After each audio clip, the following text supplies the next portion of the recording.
What's up, friends? Today we're going to talk about prestiging your bases in Meet Your Maker. So as you may know, when you start a base, it comes with a set amount of genetic material that it is going to harvest over a set amount of time that it's active. When this gen mat runs out, the base gets deactivated and can't be reopened until you refill it one way or another.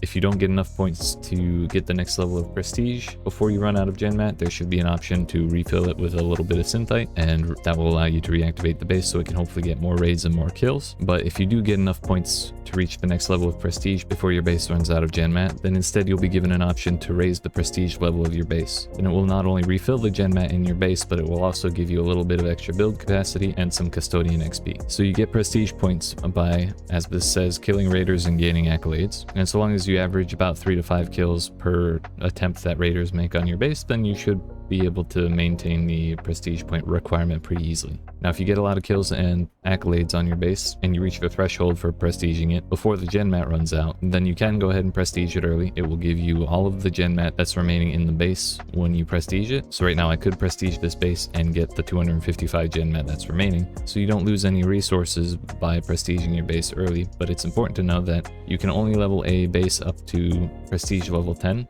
And then once it runs out after the 10th level, then the base is considered mastered and cannot be refilled or reactivated. At that point, you can only leave it set to social if you want people to raid it again. So your mastered bases aren't entirely gone, but they're not going to be getting raids as regularly as they did when they were full of gen mat. So basically, there's two approaches you can take to prestiging your base. So if you want to maximize the speed at which you get gen mat and capacity on your base, then it's better to prestige your base as early and as often as possible. But if you prefer to maximize the amount of replays and attempts on your base, then it's better to let the base run all the way out of gen mat before you prestige it, because that will give you the most amount of active time that the base can possibly have. So I, for one, prefer to see replays on all my stuff as much as possible, so I will let all my bases expire before I do any prestiging on them at all. Like, I don't even want to waste this 40 minutes, because that could be like, who knows, 2 or 3 replays. And I just like seeing people fall into my traps. So I hope this guide helps. If you have any questions, feel free to let me know in the comments. And if you enjoyed the video, make sure you hit the like button and subscribe to the channel, and I'll see you in another video.